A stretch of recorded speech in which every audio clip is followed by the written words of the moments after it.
Thank you and God bless you once again. God has given me a word for you for relationships that's rather uncomfortable to be in, and God has just allowed me to share with you what the best thing for you to get to Him and to stay and to rest in His arms and pretty much love on Him in peace. I don't know who this message is for, but God has given it to me, so I have to say it and speak it and make it plain. My subject lesson is coming from the book of 1 Corinthians 13:10. But when that which is perfect is come, then that which is in part shall be done away. There is a gift in goodbye. There is a gift in goodbye. Lord, bless this message. How many times have you found yourself, rather, in a relationship that weighed heavy on your heart? But the fear of letting them go made you second guess the right thing to do,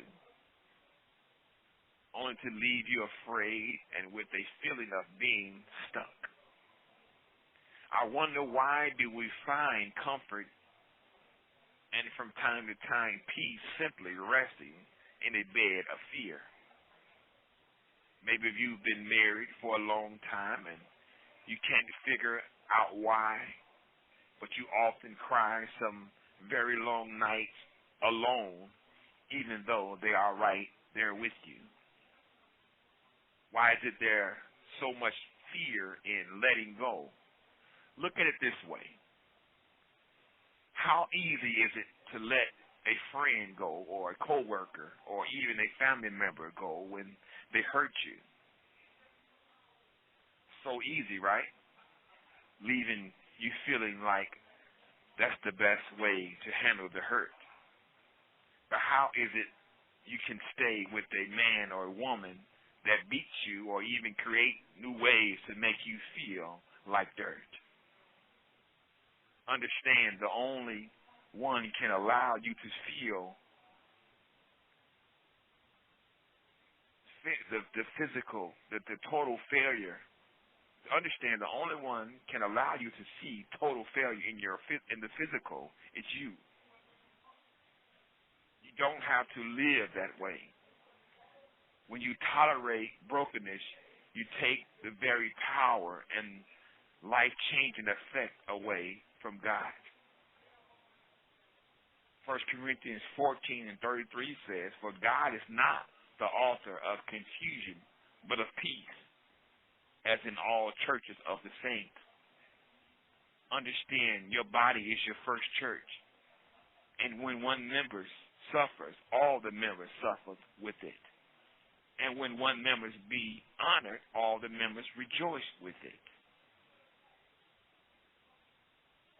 So maybe you built up a high tolerance for pain, but when your mind is affected by daily trying to ignore how you truly feel or hurt it inside, you put the body in danger. Yes, God made you to endure all things, but not things that self-inflicted. How many times you've allowed someone to kick you for you to yell out, "Stop, I can't take anymore"? Understand, God don't want you fellowshipping with the devil, let alone living with one.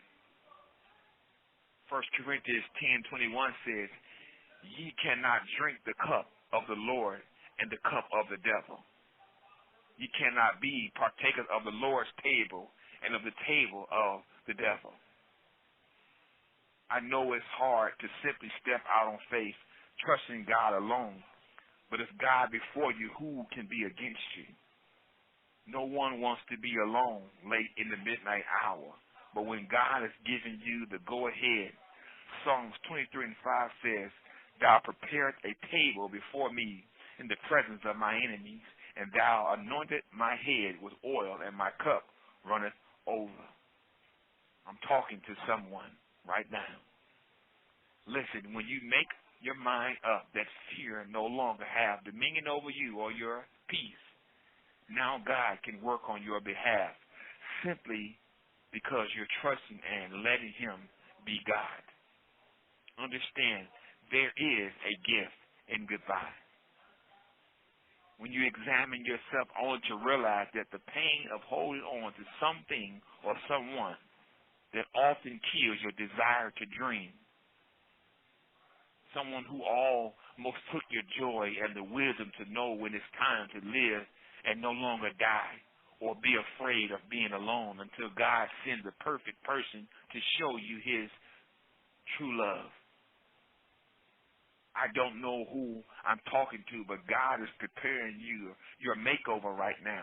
He's just waiting on you to clean up your house, making room for him. 1 Corinthians 14:8 says, "For if the trumpet give an uncertain sound, who shall prepare himself to the battle?" Understand, your cry is the trumpet, but your words give God access to come in and shift that thing around for you in the middle of your battle or pain. Revelations 3:20 says, "Behold, I stand at the door and knock. If any man hear my voice, and upon the door I will come in to him and will sup with him and he with me." Understand, God wants us to let him fix our pain. As a child of God, when you hear the voice of the Lord ushering you out of your mess, it's not time to second guess what to do. When God says it's over, it's over. Don't pack anything for the trip. Leave everything but your joy and your peace. 1 Corinthians 14:40 says, "Let all things be done decently and in order." What this means is you will need God's help. You can't do it on your own, but it has to be done right. So trust God and be not afraid. God's plans for you is much better than the ones you have. There is a gift in goodbye, only if you trust him. Understand, it may hurt to let go, but God has big plans for you. Do you trust him? Listen, something big, something marvelous, and great things are ahead just for you. Will you trust him? Will you trust him? There is a gift in goodbye. That's a song that God has given me to bless you. It's time to let go and trust in his word. When you feel like giving up, 'cause your pain is too much, it's time to let go, and trust in his word. When you feel like giving up, 'cause your pain is too much, Lord, I feel like I'm losing control. So I look to you so I can let go. Lord, I feel like I'm losing control. So I look to you so I can let go. Hey, let go. Thank you. And remember, you don't have to beg anyone to be with you. God is with you. You don't have to worry about being alone or being afraid. God is with you. And God will put you in places people don't think you belong when you step out on faith. When you step out on faith, there is a gift in goodbye. God bless you.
the battle was against me, and your promises you kept, that your